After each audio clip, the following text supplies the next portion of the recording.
buona di a tutti, un attimino che avvermiamo di voi, ecco qua, buona di a tutti, di tutti voi, per l'ora di oggi, di 21 del mese di marzo, la mizza, e 26.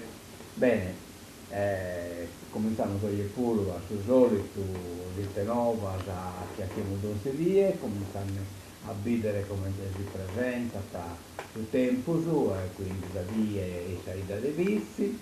Ecco, questo è una prima fotografia, scusate, se Mauro non stanno messa bene, basta che quello che non è toccando bene, ecco qua, disegno scomodo, poniamo la videata in maniera diversa, le gomme, in modo tale che lo dentro dal massinese. Ecco, quello che stanno esecutandosi, una parte della salita come è poi illuminata, ma tanto tretto dei biaitini in plus rispetto a che hanno fatto questa fotografia. Ecco un'altra, accanto pure a strinto. Andiamo da innanzi, vediamo di tornare sul Saravallo di oggi, 2 gradi di temperatura massima, 3 minima, nella cacchiana hanno venduto del cucustano, però resta cucustato in parte, cioè non calcola adesso tutto, insomma, nella stagione che deve restare che l'alberto, ma stiamo vedendo che chi non organizza già che più o meno è lo che lo resta in parte cucustato. Comunque Abba, per fortuna, noi non ne presenta, invece Crasa presenta pure Sabba a commentare la Saldecche. Torra Sabba e Lina Strocosa, ora versa Strese e Salvatore. Crasa 11 gradi, temperatura massima, 3 gradi già minima. Ecco, cominciamo il diretto che in San Nova già. Ecco, ho fatto qualche fotografia che queria mandare, adesso stiamo serisi, ma mi sono dimenticato di mandare, ma comando maleato che ha sempre Vittor Ramos, che ha fatto un bel spettacolo, intanto Zini, veramente bello. Un attimo che lo mandiamo,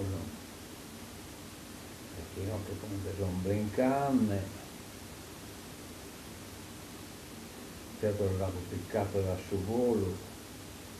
Ecco qua, caccate, e poi da Bolormano, un po' più rosate, da Bolormano dopo, però come che abbiamo escluso la prima media, però naturalmente calda sezione, insomma, le vizi hanno fatto questa bella presentazione che al termine adesso il travaglio teatrale, del laboratorio teatrale diretta da Calzone, da regista.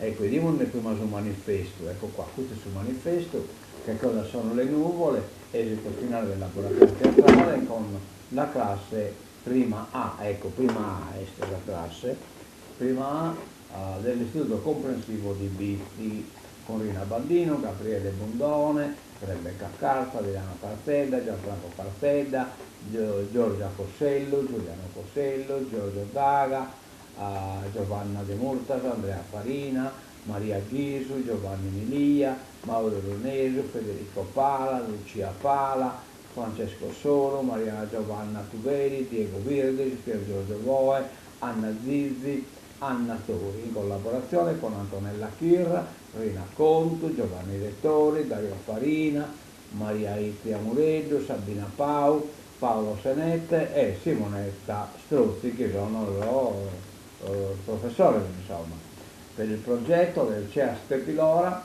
La terra che vorrei, conduzione del laboratorio Pierangela Calzone, Bitti, Cine, Teatro Aristo, venerdì 20 marzo 2026 ore 18.45.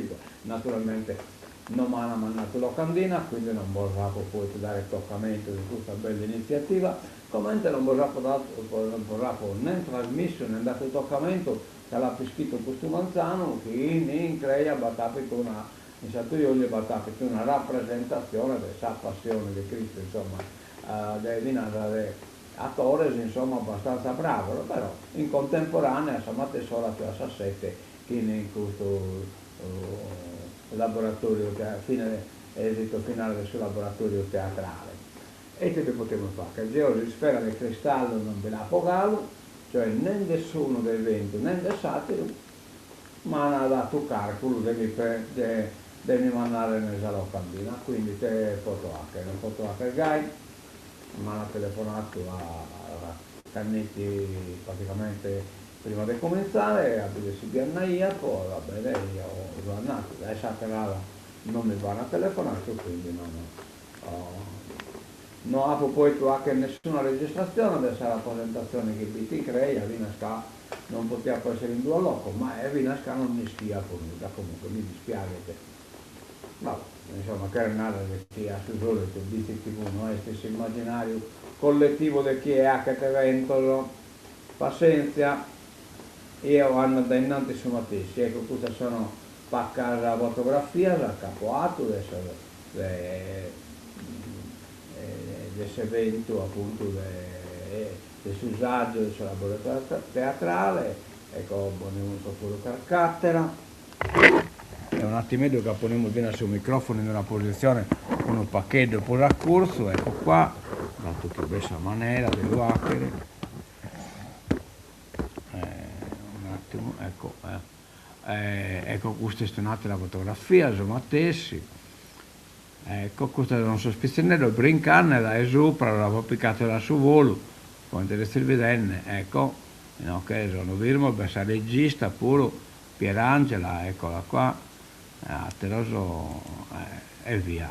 E andiamo ad innanzi, ecco l'amo a sos eventos, ecco, no, che avete scritto i te in Fachen, ecco, domani 20 marzo al Cineteatro Ariston di Bitti l'esito finale del laboratorio Che cosa sono le nuvole con gli studenti della scuola secondaria. Questo è stato pubblicato ieri e sa pagina dei inviti in A2 non l'ha postato.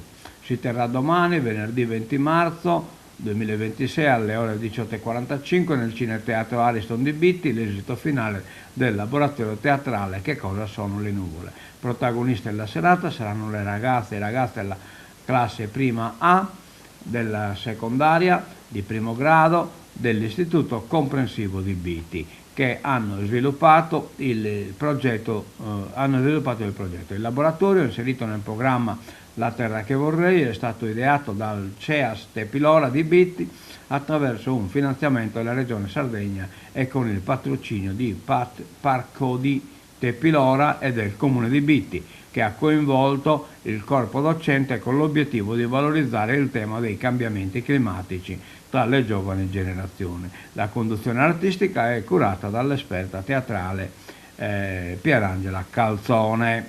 Bene, colamos a satira iniziativa, andiamo a sport, allora Bittese Iocata Crasa in casa alle 15 contro San Verese. Giallulese, Iocata invece fuori casa in Abbasanta contro Zabasanta. Forza Bittese, forza Lulese. Bene, andiamo da innanzi e diamo il attilo, questo l'abbiamo già visto, diamo adesso pranzo comunitario che veste a una in Sannosata e poi prima questa messa a Sasunniki dai no Capacco, quindi chi ha di andare insomma già ora che comincia a si muovere, poi il 20, questa storia il 21 di marzo, sabato, mercoledì 20 Kimbe invece va a due missa, una Sasunniki e una Salvatoro e poi me ne hanno che diste danno su cumbito, insomma, e c'è anche una cerimonia abbastanza bella. E bosamento sempre chi dai su 3 chi ha su 9 di aprile questa è questa iniziativa chiamata Primavera al Parco di Tepilora, tour in quad e pranzo tipico, partenze dall'agriturismo Ertila, organizzata a Sardinia Experience Quad Tour Parischini, agriturismo Tepilora, assentate bosamento poi, orario oggi 21 di marzo, alla 19 i Sascot dei Vizi Beste, dottor Oronesu.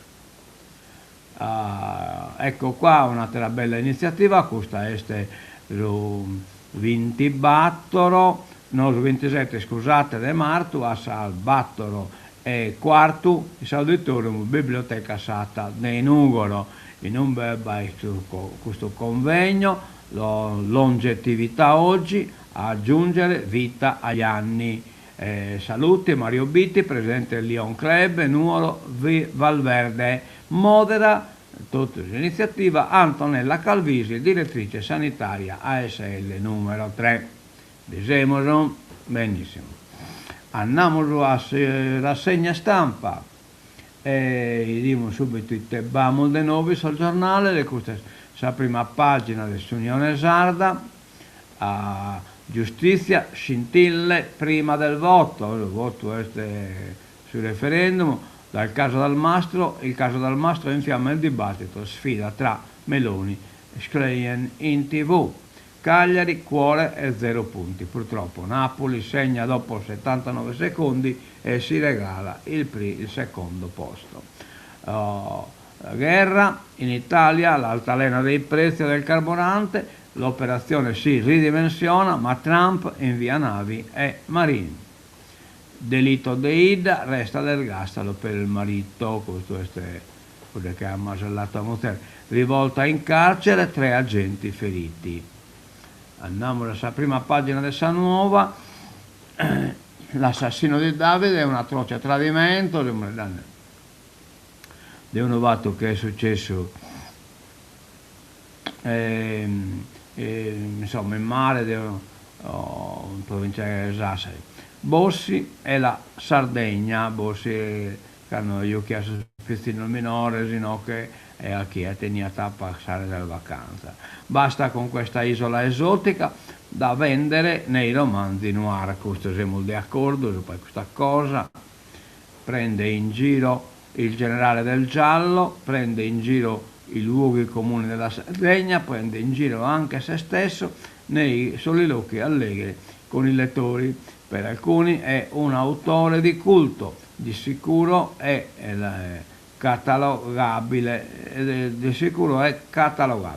Gesuino Nemus è un autore dissacrante, parla in modo netto, niente Sardegna arcaica, niente esotismi, niente facili formati, acchiappa lettori, ed è vero, tutto il romanzo noir, de Foix, de Foix, eccetera, eccetera, possa amore Deus siete.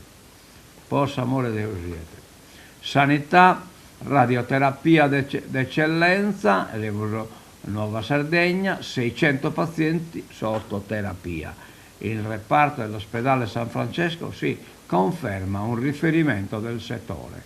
Con il nuovo acceleratore lineare trattiamo tumori di varia complessità, cioè speriamo una via di buone speranze, per il malato del tumore, questo macchinario nuovo è cambiato un mondo nel trattamento dei tumori. La radioterapia è il suo strumento principe, con il San Francesco che si pone in posizione di avanguardia in Sardegna, anche perché dal 2018 con il flusso delle radiazioni si fa pure la chirurgia. Bene. Miracoli della scienza e di chi l'interpreta sul campo. Per spiegare e raccontare questo, la parola Francesco Capras, uno dei 3 fisici in forza al reparto nuorese, dotato da poco di un avanzato acceleratore lineare. Con questa macchina, dice, trattiamo tumori di varia complessità. Il fatto importante è che in molti casi si arriva alla guarigione del paziente, mentre in altri la radioterapia costituisce l'unica alternativa a malati che non potrebbero essere sottoposti ad intervento chirurgico per la particolare posizione del tumore o la cosiddetta comorbilità, ossia la presenza di altre patologie. Sono circa 600 i malati che fanno riferimento al reparto del piano terra dell'ospedale di Nuoro, diretto da Francesco Fenu. Complimenti veramente, per mettere attento, questa è un'esperanza di vita. Fallisce l'assalto al posto, ma Tembizi invece non è fallito, il Remosellana de Mamoiada, il sindaco Luciano Barone, cialtroneria criminale, caccia ai malviventi. Due banditi cercano inutilmente di portare via la cassa automatica, in cui non ve l'hanno fatta. Anche la Piccari, sempre meno esperti, sempre più improvvisati e ancora una volta costretti a scappare senza il bottino, come già accaduto nel recente passato. Nella notte tra giovedì e venerdì è fallito l'assalto ai danni dello sportello automatico ATM di Mamoiara. Nella notte tra le 2.55 e le 3.30 ignoti hanno cercato di sradicare il postomo dell'ufficio postale di Piazza Europa. Probabilmente l'intenzione era di manometterlo e inserire un ordigno nella parte posteriore. Qualcosa però è andato storto e i malviventi sono stati costretti a desistere, fuggendo senza riuscire a portare via il denaro. Vabbè. Oh yeah. Allora, corso in arte contemporanea, Custestin Nugolo, 6 incontri al Museo Mann, le lezioni dal 15 aprile al 20 maggio. Aperte le iscrizioni per il corso di arte contemporanea del Mann, con una nuova edizione dedicata alle trasformazioni artistiche dal Novecento ad oggi. Il museo, diretto da Chiara Gatti, propone 6 tappe per orientarsi tra movimenti, protagonisti che hanno segnato un secolo di sperimentazioni. Cioè, è un bello corso, questo posso interessato, chi è interessato, telefonate e iscriata. La piccola Mecca di Via del Collegio. Zaher, auguri anche ai nostri fratelli cristiani con cui conviviamo in armonia da 40 anni, sono dos islamico del Castello, la comunità musulmana di Cagliari riunita per la fine del Ramadan.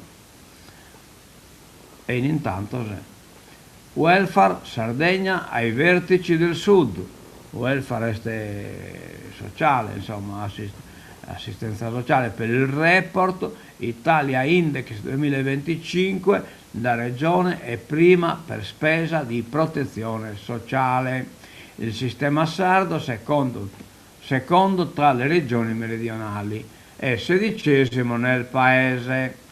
Nel 2025 la Sardegna è 16° a livello nazionale per l'efficacia e capacità di risposta del sistema welfare e seconda tra le regioni del sud.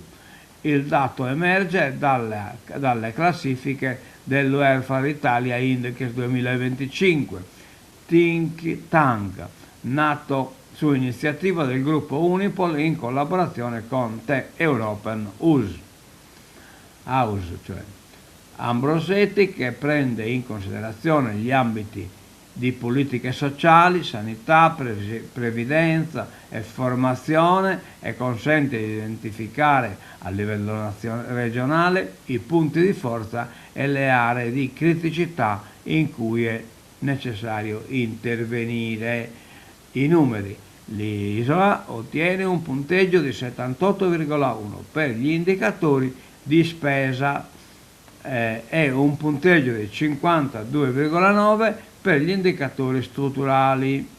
Tra gli indicatori di spesa è prima per spesa in protezione sociale, pari a 1,57 del PIL regionale rispetto alla media nazionale dello 0,9, guadagnando una posizione rispetto al 2024. Vabbè. Nuova linfa per le start-up sarde.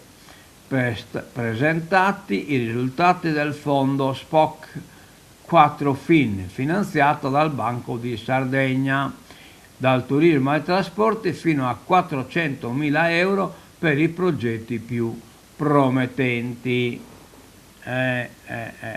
Dal settore gastronomico a quello turistico fino al monitoraggio ambientale, l'innovazione parte dall'isola. Lo fa grazie all'incontro tra Banco di Sardegna, Camera di Commercio di Sassari e l'Università di Cagliari e Sassari, che nell'ambito del progetto PNRR Ecosystem of Innovation for Next Generation Sardinia hanno sviluppato il fondo SPOC C4 FIN, uno strumento finanziario nato per sostenere l'innovazione di start-up, spin-off, tutto vocabolario inglese, e imprese con alto potenziale nelle filiere di salute, turismo, cultura, agroalimentare, energia, mobilità sostenibile e trasformazione digitale. E va bene, siamo su. Buono in questa cosa. E purtroppo Castello, cuore e coraggio non bastano. Il Napoli sblocca il risultato dopo 79 secondi con MC Dominai e si porta a casa 3 punti, cioè praticamente ha segnato appena l'ha cominciato come Luca Castello già sta in una posizione veramente mezzana a 30 punti, il firmo da un biotetempus e praticamente a 2 passi dai saretto cessione, insomma 30 punti, il Cremonese ne ha 20 batteri, Pisa che su cara perdito, lo vecchio 8 punti, però intanto lo Cagliari ha perdito che su Pisa, una cosa da non credere, ma successa. Bossi e le ferie in costa in carottiera nel regno dei VIP. Estate 1994, quel look per prendere le distanze da Berlusconi. Allora era l'estate del 1994, il 27 marzo dalle urne era venuto fuori quel Sumani che aveva vaporizzato la Prima Repubblica. Al governo c'era Berlusconi con gli ex fascisti dell'ex MSI e soprattutto i leghisti, i nuovi barbari che si erano presi anche Milano in quell'estate. In qualche modo il loro leader Umberto Bossi si prese anche la Costa Smeralda, non ancora contagiata dagli eccessi di briatorismo e dell'elemorismo. Ai tempi Portocervo era la capitale dei jet set italiano, quello vero che amava il lusso ma senza farlo a vedere. Noi abbiamo un articolo di Lorenzo Palermo, Melis e il Senatur, amicizia e tensioni. Fu amicizia attesa tra Mario Melis e Umberto Bossi, entrambi membri del Parlamento europeo, frequentarono le stesse aule per un brevissimo periodo, perché Mario Melis ne usciva mentre Umberto Bossi vi entrava nel 1989 per la prima volta. Ma si conoscevano, si parlavano, trovavano momenti di lavoro comune in Italia ed in Sardegna, anche in occasione di convegni ed incontri organizzati appositamente. Li univa il fatto di essere entrambi appartenenti a forze federaliste. Li divideva, oltre che la differente matrice culturale che Mario spesso lanciava addosso ad Umberto, la diversa convinzione sulla applicabilità immediata dell'idea, sulla possibilità che subito si potesse costringere il monolite statuale italiano a cedere alle aspirazioni delle nazione sarda e della nazione padama, e cioè Bossi, tifoso indipendentista di Mario Melis. Esplode un casolare, morti 2 anarchici. Sotto le macerie un uomo e una donna preparavano una bomba artigianale, in politica italiana, membri del gruppo Cospito avrebbero potuto colpire la rete ferroviaria o l'azienda Leonardo. E se les è scoppiata questa bomba. L'addio al Senatur nel Prato di Pontida tra la sua gente. Nessuna camera ardente, i funerali celebrati domani. Il dibattito, il futuro del partito Le idee di Umberto non sono morte, il messaggio e le idee di Umberto Bossi non sono morti. Il popolo della Lega esce allo scoperto dopo la scomparsa del Senatur e lancia una sorta di monito ai vertici del Carroccio. Se siamo qui è grazie a lui. In attesa dei funerali di Pontida il dibattito si accende nell'eredità di Bossi, con il distinguo tra la Lega di oggi e quella dei nordisti, di padroni a casa nostra. Anche Matteo Salvini scende in campo. Un conto sono le battaglie del 95, avevamo la lira in tasca e c'era un'altra Europa. Ora siamo nel 2026 e quindi adesso Lega manco su pissu. L'addio del Senatur, l'abbiamo già visto, costano da innanzi, carburanti, prezzi in risalita dopo il taglio delle accise. Lo sconto deciso dal governo applicato da 9 distributori su 10. 2 navi italiane bloccate nel Golfo. Il caso: in totale le imbarcazioni fermate dalla guerra sono 1100. Sono circa 1100 le navi internazionali di paesi non coinvolti nel conflitto attualmente bloccate nell'area del Golfo Persico, ma soltanto 2 risultano riconducibili ad armatori italiani, una appartenente alla flotta Grimaldi ed un'altra all'armatore napoletano Emanuele Grimaldi, AD del Grimaldi Group, eccetera. 2 ulteriori unità, sempre del gruppo Grimaldi, inizialmente dirette verso il Golfo, sono state dirottate verso porti alternativi in condizioni di sicurezza. Va bene. Allarme dal Qatar sul gas naturale dopo gli attacchi iraniani all'impianto di Ras Laffan. E nonostante i tentativi di rassicurare i mercati, l'allerta per i possibili shock sul petrolio e gas resta elevata. L'attenzione è puntata soprattutto sul gas, secondo il governo del Qatar. Gli attacchi iraniani contro l'impianto di Ras Laffan ridurranno del 17% in 5 anni la capacità di esportazione di gas naturale, causando al paese una perdita di 20 miliardi di dollari di entrate annuali. E quindi vi pranghetevi su Qatar, che vabbè, dai fa che ne male peo su Qatar pure. Trump, nato codarda, non ci aiuta, prima pone Sabria e poi che ti aiuto. Erdogan accusa Netanyahu terrorista. Donald, valuto ridimensionamento delle operazioni ma invia navi e uomini.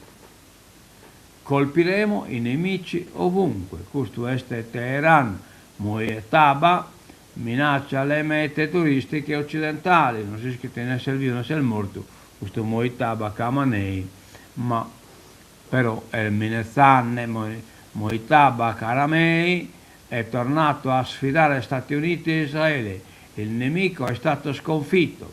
Il messaggio inviato dalla guida suprema al popolo iraniano in occasione del Nowruz, il capodanno persiano, mentre l'intelligence e le forze armate hanno ricevuto istruzioni di continuare a prendere di mira i nemici interni ed esterni del paese. I Pasdaran hanno risposto all'appello assicurando che colpiranno capi e funzionari ovunque, anche nelle mete turistiche. Vabbè, anche la stiamo esponendo male.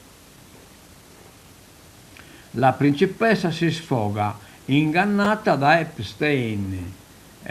Questa principessa del Regno Unito, Issa De Andrea di Windsor, rischia anche l'accusa di corruzione. Questa principessa pure pare che l'ha posto in mezzo sua mamma e l'ha mannata a quest'isola. Allora, Oslo, nel tentativo di contrastare gli scandali che rischiano di travolgere la corona norvegese. Scusa. La principessa ereditaria Mette Marit rompe il silenzio con una intervista in cui confessa di rammaricarsi per l'amicizia col defunto affarista pedofilo Jeffrey Epstein. Sono stata manipolata e ingannata, racconta in lacrime all'emittente pubblica RNK, aggiungendo: vorrei non averlo mai incontrato, mentre anche la Casa Reale inglese continua a dover gestire lo scandalo con l'ex principe Andrea, che rischierebbe anche l'accusa di corruzione.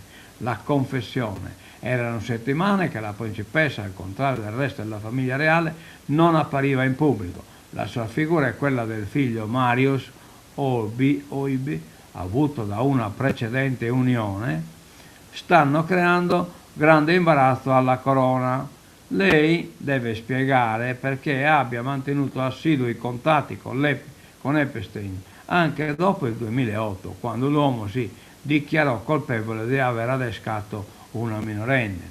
Il figlio 29enne invece sta affrontando un processo per stupro e altri reati. Potete scrivere: vorrei non averlo mai incontrato, ma è importante che ora mi prenda le mie responsabilità per non aver controllato il suo background come avrei dovuto, oltre che per come sono stata manipolata e ingannata, ha detto la principessa, parole che ricordano la dichiarazione scritta rilasciata il 6 febbraio. Al suo fianco il marito, il principe ereditario Haakon, che è ereditario, la principessa si è emozionata parlando delle vittime degli abusi sessuali dell'Epstein. E va bene, va bene, no. Piccamo emozione. Trump invia 2500 marini e 3 navi e attacca gli alleati NATO, chiamandoli codardi. Messaggio della guida suprema: sconfitti i nemici della Repubblica Islamica. Perché la potete sparare di pullo. Intanto gli Houthi non si schierano con l'Iran, stranamente. Gli Houthi sono quelli che bombardano navi che collegano in questa zona. Al-Muslimi potrebbero entrare nel conflitto in un secondo momento, mentre il Medio Oriente sembra scivolare verso una guerra sempre più ampia, c'è un attore che sfugge alle previsioni: gli Houthi yemeniti, considerati uno dei pilastri più aggressivi del cosiddetto asse della resistenza filo-iraniano, capace di paralizzare il traffico navale nel Mar Rosso durante la guerra a Gaza. Oggi stanno mantenendo una posizione di relativa cautela, senza ancora entrare a pieno titolo nel conflitto a fianco di Teheran. Una scelta che, più che debolezza, rivela una strategia in uno scenario complesso e in continua evoluzione. A spiegare questa apparente contraddizione è l'analista yemenita Farea al-Mursfimi presso il programma Medio Oriente e Nord Africa di Cantan Us, che sottolinea come le ragioni della prudenza siano molteplici, evidenziando come per gli Houthi entrare in guerra oggi non sia né conveniente né coerente con la loro logica politica interna. Secondo Muslimi, il movimento agisce sempre sulla base di una giustificazione politica capace di mobilitare il consenso nello Yemen e di interessi concreti legati alla propria sopravvivenza e al consolidamento del potere. Evidentemente non è stata veneista la guerra. Piano anticrisi da 5 miliardi in Spagna. Sánchez è il maggiore scudo sociale ed economico dispiegato in tutta l'UE. Il governo spagnolo di Pedro Sánchez ha approvato un piano da 5 miliardi di euro per far fronte all'aumento stellare dei prezzi dell'energia scatenato dalla guerra in Iran. Un totale di 80 misure che secondo il Premier socialista andranno a beneficio diretto di 20 milioni di famiglie e 3 milioni di imprese. Si tratta della maggiore eccetera eccetera, include tagli all'IVA e alle accise su elettricità e carburante, sconti in bolletta per i più vulnerabili e un decreto legge a parte con un decreto legge a parte il congelamento temporaneo dei prezzi degli affitti. Insomma, è un piano meta interessante questo. E tancamos il ritenover de oggi, che si sigla de tancatura e voldamos appuntamento torna a casa. Casa a evento mi pare che non ben napata, va bene, quindi restiamo da voi e tanno aspettiamo la sigla, però non si sta intendendo, è vero, no? A chi me lo intende?